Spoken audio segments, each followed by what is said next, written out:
हे सर्व करत असताना एका मुद्द्याकडे संपूर्ण दुर्लक्ष केलं जातं आहे की मल्टीस्पेशालिटी हॉस्पिटल ही संकल्पनाच मुळात मी मांडली, त्याच्यासाठी आवश्यक तो निधी शासनाकडून मंजूर करून घेतला, त्याची टेंडर काढली, त्याची वर्क ऑर्डर झाली. जर थोडंसं सहकार्य झालं असतं तर एवढं ते हॉस्पिटल उभं राहिलं असतं. आणि त्याच्यामुळे ह्या अटी शर्ती ज्या घातल्या आहेत आजसुद्धा जर बदलल्या तर ताबडतोब उर्वरित मेंबर्सच्या सह्या होऊ शकतील आणि मल्टीस्पेशालिटीचं काम सुरू होऊ शकेल.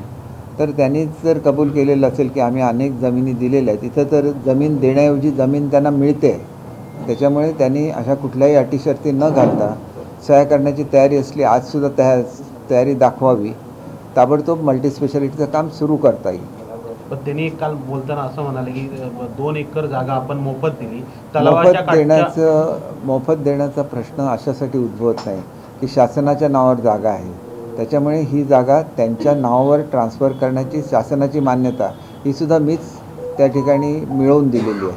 आणि त्याच्यामुळे त्यांनी जर मनाचा मोठेपणा दाखवला आणि अशा तऱ्हेचे कुठल्या अटी शर्ती घातल्याशिवाय प्लेन MOU केला तर समोरची पार्टीसुद्धा त्याच्यावर सह्या करेल आणि मग मल्टीस्पेशालिटी हॉस्पिटल ताबडतोब, म्हणजे दुसऱ्या जागा ॲक्वायर करायच्या तर त्याला जे वर्षानुवर्ष लागतात त्याच्याऐवजी ताबडतोब होऊ शकेल. त्यांनी मनाचा मोठेपणा दाखवावा, कुठल्याही अटी शर्ती न घालता MOUवर सह्या कराव्या, मल्टीस्पेशालिटीचं काम ताबडतोब सुरू होऊ शकेल.